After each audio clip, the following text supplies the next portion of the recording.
खेत खजाना में आपका स्वागत है। आज 23 मई है और दिन है सोमवार। आज सरसों का बाजार, जैसे कि दोपहर अपडेट में आपको जानकारी दी गई थी कि बाजार स्टेबल है और कुछ जगह पर 15 से 20 रुपए या 20 से 30 रुपए तक का सुधार देखने को मिल सकता है। वैसा ही लगभग बाजार चल रहा है। करीब 25 रुपए जयपुर में सुधार है और करीब 15 रुपए के आसपास भरतपुर का जो बाजार है वो थोड़ा ठीक खुला है। लेकिन ये विस्तार से चर्चा शुरू करें इससे पहले आज थोड़ी सी चर्चा सरसों की अब तक की यात्रा या इससे आगे का जो फ्यूचर है सरसों का, उस पर नजर डाल लेते हैं। लेकिन उससे पहले आपसे निवेदन कि आप इस चैनल को सब्सक्राइब कर लीजिए और सब्सक्राइब करने के साथ साथ बेल आइकन की घंटी जरूर दबाइए ताकि वीडियो अपलोड होते ही सबसे पहले आप तक पहुंचे।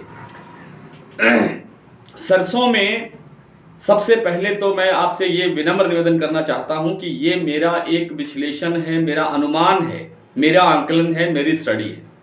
इसमें आप लोहे की लकीर मत समझ लीजिए कि यही सब कुछ हो गया। ये जो मैं कह रहा हूं वही सब कुछ 100% सत्य वही होगा, क्योंकि बहुत सारी चीजें बाजार को प्रभावित करती है। जैसे सरकारी हस्तक्षेप, सरकार कोई नया कानून, नई नियम, नया कोई फंडा ला करके खड़ा कर दे बीच में, मौसम कैसा रहता है, इंटरनेशनल मार्केट क्या कहती है और घरेलू मार्केट की स्थितियां कैसे बदलती हैं, उन सब के ऊपर सरसों के साथ साथ सारी कमोडिटी का बाजार जो है वो प्रभावित होता है। इसलिए ये लोहे पर लकीर की बात नहीं है। ट्रेड या व्यापार कारोबार आप अपने विवेक से करें।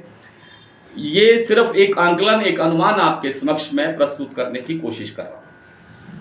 सरसों का उत्पादन इस साल मुझे लगता है, मेरा अपना अनुमान है कि 100 से लेकर के 105 लाख टन तक रह सकता है। फरवरी की हम 25 तारीख से इसका नया सीजन मान लेते हैं और फरवरी 25 से लेकर के आज मई की 23 तारीख हो गई है। करीब 3 महीने हो गए हैं सरसों को आते हुए। मार्च, अप्रैल और मई, 3 महीने के अंदर अभी तक जो सरसों बाजार में आई है, किसानों ने जो माल बेचा है, उसकी मात्रा लगभग 45 से 50 लाख टन के आसपास है। यानी 45 से 50 लाख टन अगर माल बाजार में आ चुका है और अभी तक बाजार जो है वो 7000 की रेंज से ऊपर नहीं जा रहा है। आवकें 5 लाख गट्टे डेली हो रही है, मतलब 2.5 लाख बोरी प्रतिदिन, 2.5 लाख क्विंटल। और अब तक जितना टोटल सरसों आ चुका है उसका अगर बाकी निकालें तो करीब 65 से 70 लाख टन सरसों बाकी रहता है। अब 65 से 70 लाख टन सरसों हैं और हमारे पास जो पीरियड आगे पड़ा है नई सरसों आने तक का, वो बहुत लंबा है। उसमें हमें लगता है कि 8 से 9 महीने का समय हमारे पास अभी बाकी है जब तक नई सरसों आएगी। अब 70 लाख 65 लाख टन माल है और सरसों में समय निकालना है बहुत लंबा, 8 महीने से लेकर के 9 महीने। तो कितना सरसों चल पाएगा, कितनी हमारी आपूर्ति जो है, खपत जो है वो उसकी मांग पूरी हो पाएगी, किस ढंग से आगे कारोबार होगा, ये सभी अभी स्पष्ट नहीं है। क्योंकि अब अगर ये मान लिया जाए कि 5 लाख गट्टे ही आते रहेंगे फिर तो ये सरसों चल जाएगी सारे साल और भाव इसी ढंग से घूमते रहेंगे। लेकिन अगर सरसों के भाव, सरसों तेल का दाम अगर नहीं बढ़ता है कुछ दिन और तो सरसों का तेल की खपत एकदम बढ़ेगी और आने वाले सीजन के अंदर सरसों की तेल सबसे सस्ता रहने के कारण और ज़्यादा डिमांड बढ़ेगी। कुछ खाने की क्षमता, यानी जो खाने के वाले लोग हैं वो संख्या बढ़ रही है निरंतर, और जो डिमांड है वो सस्ता होने के कारण और बढ़ेगी। और आगे जो सीजन है वो बरसाती सीजन है, बरसाती सीजन के बाद दीपावली का सीजन है, दीपावली के सीजन के बाद सर्दी का सीजन है। यानी आगे सारा सीजन जो है वो खपत बढ़ाने वाला है। खपत कम होने के चांस सिर्फ गर्मी में होता है और गर्मी अब चल रही है। गर्मी के बाद बरसात शुरू होते ही खपत बढ़नी शुरू हो जाएगी। तो मुझे लगता है कि दिवाली के आसपास आते आते सरसों की जो खपत है वो बहुत ज़्यादा बढ़ेगी और ज़्यादा बढ़ने के कारण सरसों की उपलब्धता कम रहेगी और बाज़ार मुझे लगता है सितंबर के लास्ट वीक में या अक्टूबर के फर्स्ट वीक के अंदर ये बाजार यहाँ से 1,000 रुपए तक ऊंचा जाता हुआ दिखाई दे सकता है। एक आंकलन है, मैं बार बार निवेदन कर रहा हूँ, ये लोहे पे लकीर नहीं है। 8,000 रुपए के आसपास बाजार भाव देख सकता है। और जैसा कि कई विशेषज्ञों ने इस बार कहा कि सरसों के तेल के साथ साथ दूसरे सभी खाद्य तेलों में जून के अंदर एक गिरावट आ सकती है।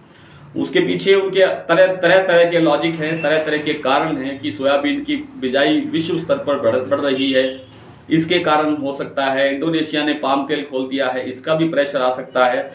एक जो मुझे क्लियर तस्वीर दिखाई देती है वो ये है कि इस बार विदेशी तेलों की तुलना में घरेलू तेलों की लागत ज़्यादा बढ़ने वाली है। विदेशी तेल महंगे हैं और धीरे धीरे निर्यात की जो लागत है वो बढ़ने वाली है। ना तो मलेशिया सस्ता तेल देगा पाम तेल, और ना ही इंडोनेशिया सस्ता तेल देने की स्थिति में होगा। सोयाबीन के तेल में भी सस्ता आने की कोई उम्मीद नहीं है, लेकिन सोयाबीन चूंकि हमारे पास बहुत अच्छी मात्रा में है तो वो हमारी पूर्ति कर सकता है, लेकिन वो उस शर्त पे पूर्ति करेगा जब सोयाबीन की जो डीओसी है उसके निर्यात की मांग निकलेगी, तब तेल की मात्रा बढ़ेगी। अकेला सोयाबीन का तेल निकालने के लिए सोयाबीन की क्रशिंग कोई करेगा, मेरी समझ से बाहर है। कुल मिलाकर के सरसों जो बाजार है अब धीरे धीरे करके तेजी की तरफ बढ़ता हुआ दिखाई देगा। और जैसे जैसे बरसाती सीजन क्रॉस होगा, फिर त्योहारी सीजन शुरू होगा और फिर सर्दी का मौसम शुरू होगा, तब तक आते आते बाजार अच्छी खासी स्थिति में पहुंच सकता है। मेरा अपना अनुमान है कि अक्टूबर के एंड में, इस साल अक्टूबर 2022 के अंत में हमारे पास भारत के अंदर घरेलू उपलब्धता 15 लाख टन से लेकर के 16 लाख टन के आसपास सरसों बचना चाहिए। उसके बाद भी हमारे पास 3-3.5 महीने का समय बाकी बचता है नई फसल आने के लिए।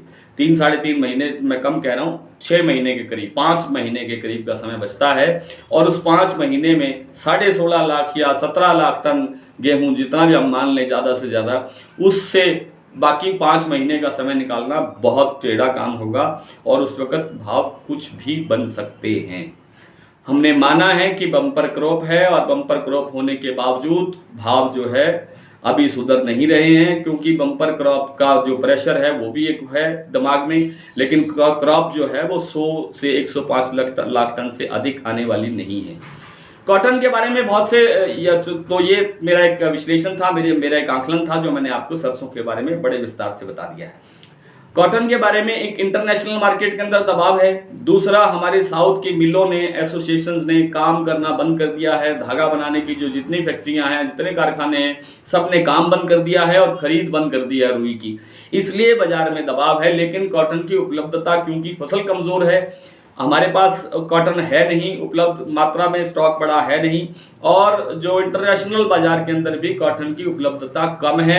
इन सब स्थितियों को देखते हुए भाव ज़्यादा गिरावट की तरफ नहीं जाना चाहिए। कॉटन पे आज इतना ही। आइए कुछ मंडियों के भाव देखते हैं। आज भरतपुर का भाव रहा है 6,782 रुपये, 15 रुपये कल से तेज है। जयपुर 7,175 रुपये, दिल्ली 6,900, खैरथल 6,880, टीकमगढ़ 6,400, सलोनी 7,550, 50 रुपये आज सलोनी ने बढ़ाए। आदमपुर 6,681, कोटा 6,600, एलनाबाद 6,613, हिंडौन 6,921, नौहर 6,551, हापुड़ 6,850, खेरली 6,845, बीकानेर 6,700, सिवानी 6,300, गोलूवाला 6,381, सिरसा 6,431, रायसिंह नगर 6,632, अलवर 6,875, बारामंडी 6,671, गंगापुर सिटी 6,850, ग्वालियर 6,500 पूरा और संगरिया 6,504।